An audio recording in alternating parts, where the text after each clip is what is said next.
নমস্কার সবাইকে। কেমন আছেন সবাই? আশা করি ভালো আছেন, আমিও ভালো আছি। আপনাদেরকে বঙ্গ কুকিংয়ে স্বাগতম। আমি আজকে রান্না করব পুকুরের পাকা শোল মাছ। এটি একটি দারুণ রেসিপি। চলুন আর কথা না বাড়িয়ে আজকে রেসিপি শুরু করা যাক। আমি এই শোল মাছটা কেটে রান্না করব।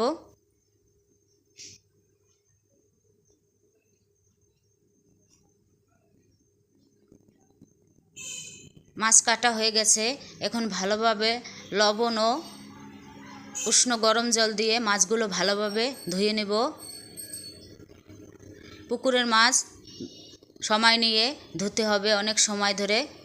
ভালো করে না ধুলে মাছ থেকে আষ্টে গন্ধ করবে, ওই জন্য ভালোভাবে মাছ ধুতে হবে। পরিমাণ মতো পেঁয়াজ, আদা ও রসুন একসাথে বেটে নেব মাছ রান্নার জন্য। বাটা হয়ে গেছে, এখন তুলে নেব।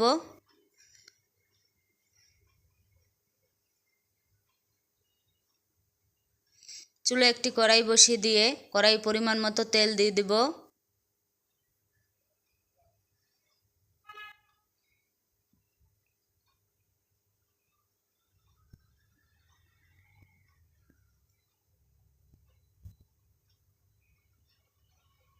তেল গরম হলে পেঁয়াজ, রসুন ও আদা বাটা দিয়ে দেব।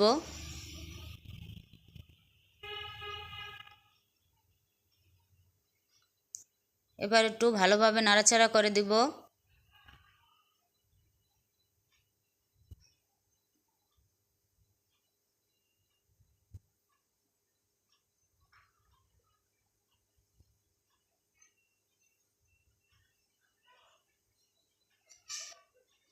এরপরে স্বাদ মতো লবণ দিয়ে দেব।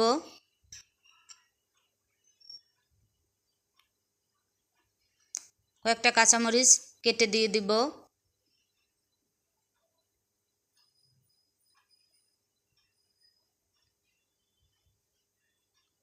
পরিমাণ মতো হলুদের গুঁড়ো দিয়ে দিব।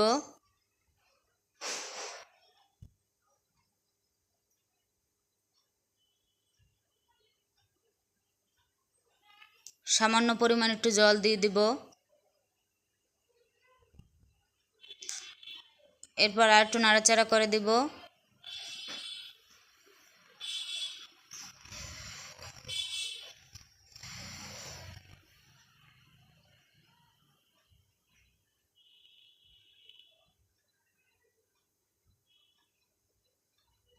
পরিমাণ মতো মরিচের গুঁড়ো দিয়ে দিব।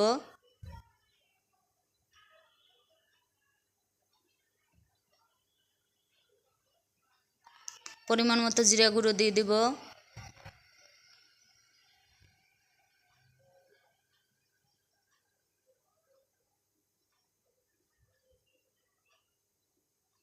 পরিমাণ মতো ধনিয়ার গুঁড়ো দিয়ে দিব। এরপরে মশলা ভালোভাবে কষিয়ে নিব।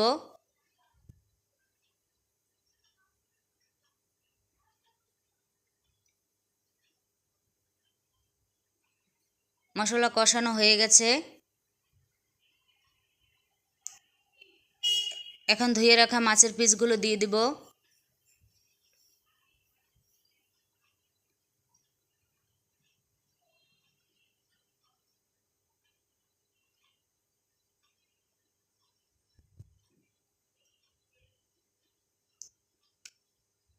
এরপরে মাছের সাথে মশলাগুলো ভালোভাবে মিশিয়ে নিব। প্রায় 2 মিনিটের মতো মাছের সাথে মশলাগুলো কষিয়ে নিব।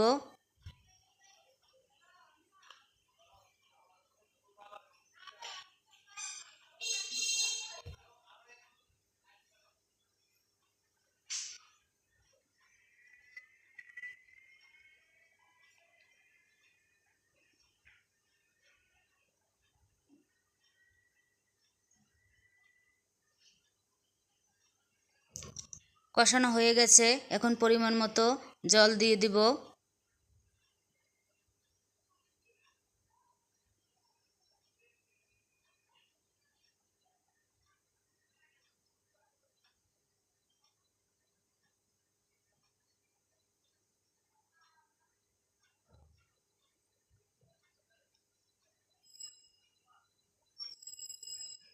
ঝোল ফুটে উঠলে একটু নাড়াচাড়া করে দেব।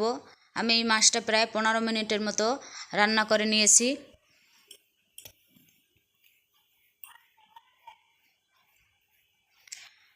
নামানোর আগে ধনেপাতা কুচি দিয়ে দিব।